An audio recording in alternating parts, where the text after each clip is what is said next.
Welcome to ताऊ news. इस video में बताऊंगी कि शहीद भगत सिंह के जीवन से जुड़ी ऐसी कौन सी अनसुनी कहानी है जो हमें फिल्मों में भी नहीं दिखाई गई, और साथ ही शहीद भगत सिंह के जीवन की संपूर्ण जानकारी मैं आपको दूंगी।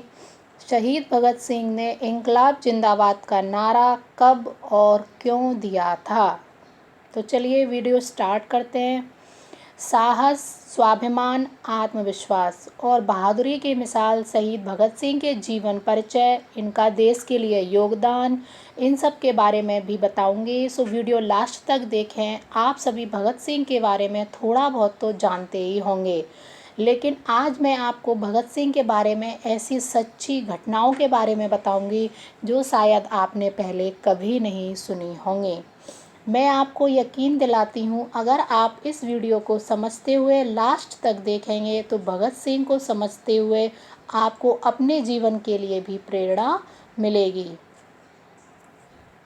जन्म। भगत सिंह का जन्म 28 सितंबर 1907 को पंजाब जिले के बंगा नामक गांव में हुआ था, जो कि अब पाकिस्तान का हिस्सा है। शहीद भगत सिंह की माता का नाम विद्यावती कौर और पिता का नाम सरदार किशन सिंह संधू है। ये इनके पिता भी क्रांतिकारी थे। इन्होंने भी देश के लिए बहुत ज़्यादा बलिदान दिए। भगत सिंह के चाचा का नाम सरदार अजीत सिंह था। ये सक्रिय सेनानी थे। भगत सिंह के परिवार के सभी लोग वीर और साहसी थे। इन सब का असर भगत सिंह पर पड़ा। वह बचपन से ही साहसी, वीर और निडर थे। भगत सिंह की हिम्मत को देखकर उनसे बड़ी उम्र के बच्चे भी उनसे घबराते थे। बंदूक की खेती। आखिर इसमें ऐसा क्या हुआ था? किसने की बंदूक की खेती? तो एक बार की बात है, भगत सिंह अपने पिता के साथ खेत में गए। उन्होंने पूछा, ये आप लोग क्या करते हो? पिता ने कहा, हम बीज बोते हैं जिससे फसल उगती है।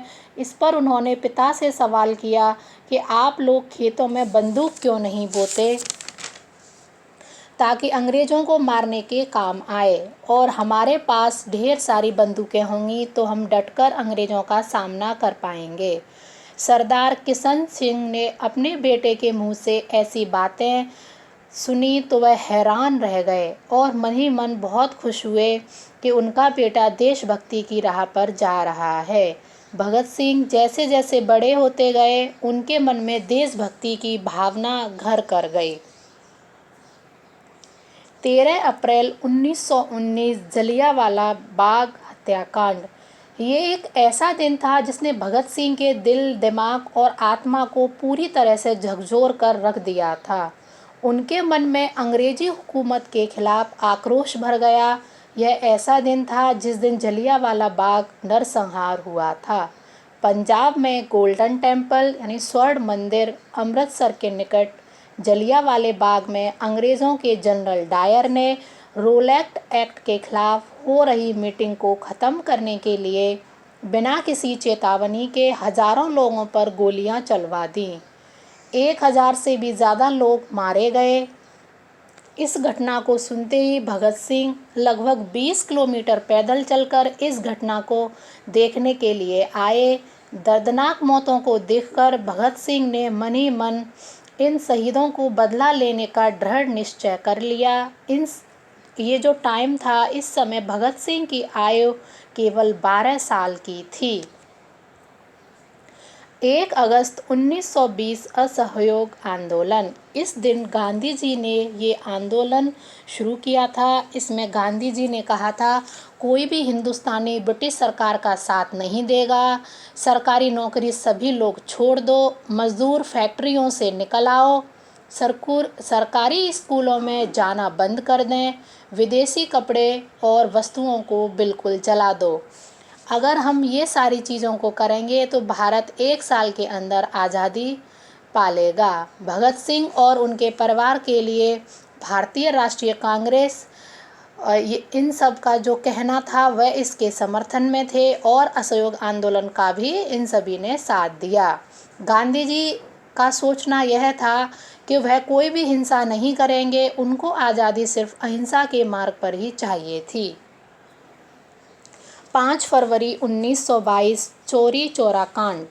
5 फरवरी 1922 को गोरखपुर जिले के चौरी चौरा नामक स्थान पर पुलिस ने एक जुलूस को रोकना चाहा, जिससे जनता को क्रोध आया और उन सब ने थाने में आग लगा दी, जिसमें एक थानेदार और 21 सिपाहियों की मृत्यु हो गई। इस घटना को सुनकर गांधी जी स्तब्ध रह गए, इस बात से नाराज भी हो गए। गांधी जी ने अपना असहयोग आंदोलन वापस ले लिया, क्योंकि वह हिंसा के खिलाफ थे। भगत सिंह ने देश को आज़ाद करने के लिए गांधी जी के अहिंसात्मक आंदोलन की बजाय हिंसात्मक मार्ग अपनाना उचित समझा, क्योंकि भगत सिंह यह सोचते थे कि अगर हमें देश को आज़ादी दिलानी है तो हमें क्रांतिकारी रवैये को अपनाना पड़ेगा, तभी यह ब्रिटिश सरकार यहाँ से भागेगी और हमारे देश को आज़ाद करेगी। 9 अगस्त 1925 काकोरी कांड। उनके क्रांतिकारी साथियों में सुखदेव, चंद्रशेखर और राजगुरु आदि शामिल थे। क्रांतिकारियों ने मिलकर ब्रिटिश सरकार के खजाने को लूटने की योजना बनाई। इसमें पकड़े गए 4 क्रांतिकारियों को फांसी और 16 क्रांतिकारियों को आजीवन कारावास की सज़ा सुनाई गई। सन 1928 नौजवान भारत सभा। इस घटना से भगत सिंह बहुत दुखी हुए और उन्होंने अपनी एक नौजवान भारत सभा बनाई। 30 अक्टूबर 1928 साइमन कमीशन का बहिष्कार। इसमें भगत सिंह ने भी भाग लिया। इसमें हजारों की संख्या में भीड़ थी। लाला लाजपत राय लाठीचार्ज से घायल हो गए थे। उस समय लाला जी ने कहा था, मेरे शरीर पर पड़ी एक एक लाठी ब्रिटिश सरकार के ताबूत में कील का काम करेगी। 17 नवंबर 1928 लाला लाजपत राय की मृत्यु ज़्यादा घायल होने की वजह से हो गई। इसका बदला लेने के लिए भगत सिंह और उनके साथियों ने ब्रिटिश सरकार के खिलाफ योजना बनाई। जॉन सॉन्डर्स को मारने की भी योजना सभी लोगों ने मिलकर बनाई। 17 दिसंबर 1928 भगत सिंह और राजगुरु ने जॉन सॉन्डर्स को गोली मारकर उसकी हत्या कर दी। लाला लाजपत राय की मौत का बदला इन लोगों ने ले लिया। इसी घटना के बाद भगत सिंह ने अपनी दाढ़ी और बाल कटवा लिए थे ताकि उन्हें कोई पहचान ना सके। 18 अप्रैल 1929 इंकलाब जिंदाबाद के नारे लगाए। ब्रिटिश सरकार को गरीब मजदूरों से कोई लेना देना नहीं था। ब्रिटिश सरकार मजदूर विरोधी बिल पारित करवाना चाहती थी। भगत सिंह और उनके साथी बटुकेश्वर दत्त ने दिल्ली की असेंबली में बम फेंका। वहां बम फेंकने का मकसद किसी की जान लेना नहीं था, वह बस बिल के खिलाफ विरोध जताना चाहते थे। असेंबली में बम को बहुत ही सावधानी से फेंका गया। वहां पर पहले खाली जगह देखी गई, उसका चुनाव किया गया, तब वहां पर बम फेंका गया। बम में जानलेवा विस्फोटक नहीं था। बम फेंकने के बाद भगत सिंह ने इंकलाब जिंदाबाद का नारा लगाया और नारा लगाते हुए खुद की अपनी गिरफ्तारी भी करवा दी। जेल में भगत सिंह और बटुकेश्वर दत्त ने देखा कि ब्रिटिश कैदी और भारतीय कैदी में बहुत बड़ा अंतर था। जो भारतीय कैदी होते थे उनको बेकार खाना मिलता था और जो उन्हें कपड़े पहनने को दिए जाते थे वह सालों से बदले भी नहीं गए थे। और जिस किचन में भारतीय कैदियों को खाना बनाया जाता था उसमें चूहे, कॉकरोच सब खाना गंदा करते थे और ऐसे ही घूमते रहते थे। और कैदियों को पेन, पेंसिल, कागज़ इन सब को मुहैया नहीं कराया जाता था। भगत सिंह और उनके साथियों ने सोच लिया, जब तक हमें सब अच्छा नहीं मिलेगा, हमें ब्रिटिश कैदियों जैसा नहीं मिलेगा, तब तक हम खाना नहीं खाएंगे। जून 1929 भूख हड़ताल का सफ़र शुरू हुआ। भूख हड़ताल को तोड़वाने के लिए अंग्रेज अफसरों ने ऐसा अमानवीय जुल्म किए जिसे सुनकर हमारी रूह भी कांप जाए। वह भगत सिंह और उनके क्रांतिकारी साथियों को घंटों भर बर्फ़ की सिल्ली पर लिटाकर कोड़े मारते थे और मुंह में ज़बरदस्ती दूध डालते थे ताकि उनकी भूख हड़ताल टूट जाए। पर भगत सिंह इतने दृढ़ निश्चय वाले थे कि उन्होंने बूंद की एक बूंद भी अपने अंदर नहीं जाने दी। कुछ दिन बाद भगत सिंह को लाहौर जेल में शिफ्ट कर दिया गया। सभी क्रांतिकारी साथियों ने भी भूख हड़ताल शुरू कर दी। 13 सितंबर 1929 भूख हड़ताल की वजह से 63 दिन बाद जतीन्द्र नाथ दास की मृत्यु हो गई। यह भी एक क्रांतिकारी थे जिससे ब्रिटिश सरकार को भगत सिंह की मांगें माननी पड़ीं। 5 अक्टूबर 1929 भगत सिंह और बटुकेश्वर दत्त ने पूरे 116 दिन बाद भूख हड़ताल तोड़ी। 26 अगस्त 1930 भारतीय दंड संहिता की धारा 129 और 302 तथा विस्फोटक पदार्थ अधिनियम की धारा 4 और 6F तथा आईपीसी की धारा 120 के अंतर्गत भगत सिंह को अपराधी सिद्ध कर दिया गया। 7 अक्टूबर 1930 भगत सिंह, सुखदेव तथा राजगुरु को फांसी की सजा तथा अन्य सभी क्रांतिकारी को आजीवन कारावास की सजा सुनाई गई। फांसी का दिन 23 मार्च या 24 मार्च 1931। इसमें से ऐसा कौन सा दिन था जिस दिन भगत सिंह को फांसी दी गई?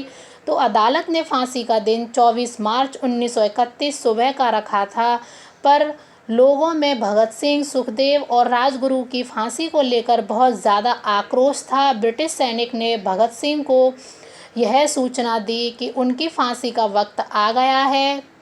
ब्रिटिश सरकार ने भगत सिंह को एक दिन पहले फांसी देने का निश्चय किया ताकि जो भारतीय जनता है उनमें आक्रोश एकदम से फूट ना जाए। तो उन्होंने कहा, ठहरिए, पहले एक क्रांतिकारी दूसरे से मिल तो ले। उनने आपस में गले मिले और कहा, ठीक है, अब हमें ले चलिए। तीनों क्रांतिकारी शहीद भगत सिंह, सुखदेव और राजगुरु तीनों सैनिक गाना गाते हुए फांसी के तख्ते की ओर जा रहे थे और गा रहे थे, मेरा रंग दे बसंती चोला, मेरा रंग दे बसंती चोला। और इंकलाब जिंदाबाद बोलते हुए तीनों देशभक्त हमेशा हमेशा के लिए शहीद हो गए। भगत सिंह के बारे में मैं कुछ गजब रोचक तथ्य बताती हूँ। जैसे भगत सिंह को हिंदी, उर्दू, पंजाबी तथा अंग्रेजी के अलावा बांग्ला भाषा भी आती थी। यह भाषा उन्होंने बटुकेश्वर दत्त से सीखी थी। फांसी के समय भगत सिंह की आयु 23 साल और सुखदेव की आयु 23 साल और राजगुरु की आयु 22 साल की थी। भगत सिंह शादी नहीं करना चाहते थे। जब उनके परिवार वालों ने उन पर दबाव डाला तो वह घर से भाग गए। वह कहते थे कि अब तो आज़ादी ही मेरी दुल्हन बनेगी। वह बहुत अच्छे स्पष्ट वक्ता और अच्छे लेखक भी थे। हिंदू मुस्लिम दंगों से दुखी होकर भगत सिंह ने नास्तिक होने की घोषणा की।